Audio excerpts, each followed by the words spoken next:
Mua më vjen shumë mirë që rikthehem në këtë skemë, ku kam parë shfaqjet e mia të para teatrale, edhe në fakt si nxënëse e Sevasti Qiriazit, gjithashtu kam performuar me korin e shkollës, e pastaj si studente e Themistokli Gërmenjit, gjithashtu kam performuar tek ato koncerte që bëhen midis gjimnazeve.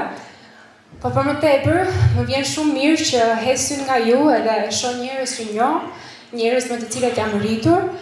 E prandaj sot nuk dua t'ju flas thjesht si një kandidate e qarkut Korç, por në fakt dua t'ju flas si një vajzë nga Korça, e rritur tek zona e pazarit të biçikletave, ose fatkeqësisht si zoti referohen sot ish pazari i biçikletave, pasi tek fusha ku luanim si fëmijë, po ndërtohet një tjetër kompleks pallatesh, siç ndodh rëndom në fakt, jo vetëm në Korç, por në të gjithë Shqipërinë. Por gjithashtu do doja të flisja edhe si një studente e cila aso kohë, bashkase me vështirësi të mëdha, zgjodha që të zhvendosem në Tiranë e më pas në Prag, për një arsye shumë të thjeshtë. Ndjeja se nuk mund të regjistrohesha në një universitet siç është ai i Fanolit, ku degët çdo vit në fakt vazhdojnë edhe mbyllen, sepse nuk kam mjaftueshëm regjistrime nëpër këto degë. Por ndërkohë që po mendoja se për çfarë doja të flisja, kuptova në fakt sa e thjeshtë është që të hes syt rreth e rrotull dhe të flas për njerëz që jetët e cilëve vërtet ja vlen të tregohen. Për shembull, Korça ka shumë ish minator, të cilët njëjt si gjyshi im kanë nisur të punojnë në tokë në adoleshencë shumë të hershme. Kanë nisur të punojnë në një nga punët më të vështira në fakt, punë e cila ju ka cënuar jetën vazhdimisht, të njëjtë lloj problemi në fakt që minatorët e sotshëm ende vazhdojnë ta përjetojnë. Atyre nuk ju cënohet vetëm jeta brenda në minjerë, por në fakt ju cënohet edhe buka e gojës jashtë saj. Nga ana tjetër, do doja shumë që gjithashtu të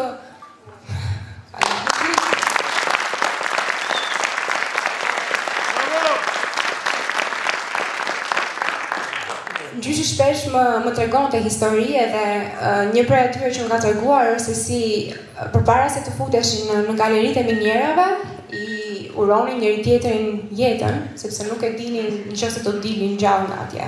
Është pikërisht kjo punë e vështirë që dhe minatorët e sotshëm në Shqipëri vazhdojnë. I vepi një punën e kohëpasë. Jo grupte.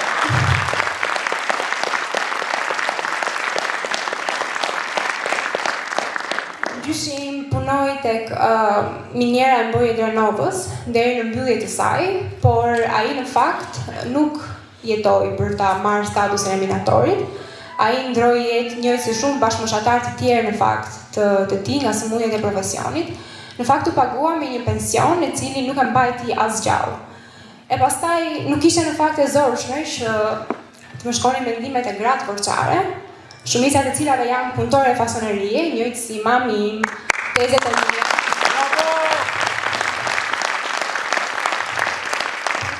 Si shumë mama të shokëve dhe shoqeve të mia.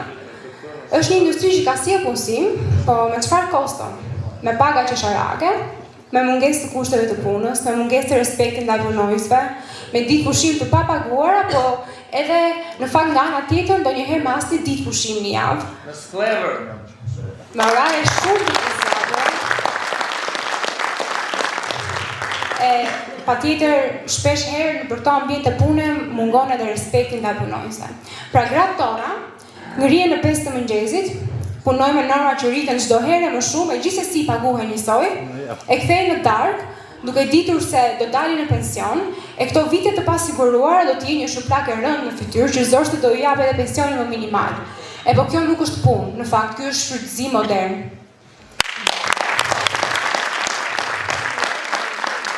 E për të vazhduar, njëjtë si shumë të afërm të mi, edhe këtu ka punëtorë të cilët punojnë pa sigurime fare, apo në fakt figurojnë me gjysmë pake. Pra shteti është dukur plotësisht nga jeta e përditshme e një punëtori. Kur vjen puna për të marrë ndihmë ekonomike nuk e merr dot, sepse ti figuron në punë. E pastaj kur vjen puna për të dalë në pension, ndjen me një pension gati inekzistent sepse të mungojnë vitet, dhe nuk të mungojnë të vite sepse realisht nuk e punuar, por në fakt të mungojnë sepse ke punuar në të zezë, ke punuar në mënyrë informale. Në fakt me dinin e të gjithëve, por ama nga ana tjetër me mbrojtjen e askujt.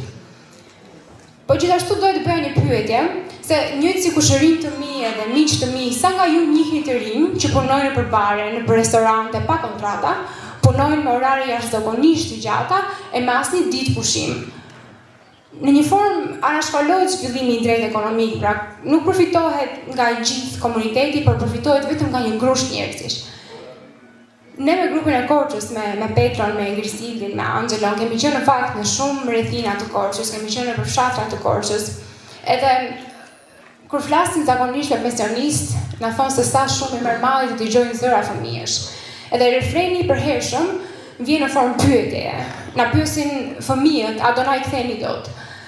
Të jemi sinqert, nuk kam mundur të gjej dot një përgjigje për këtë pyetje, ama ditë ju them se kemi luftuar e do të luftojmë çdo ditë për dinjitetin edhe për të drejtat e njerëzve të zakonshëm, e se pretojmë të dalim përballë këtij sistemi që është rryth të dobtin edhe është përblend të fortin.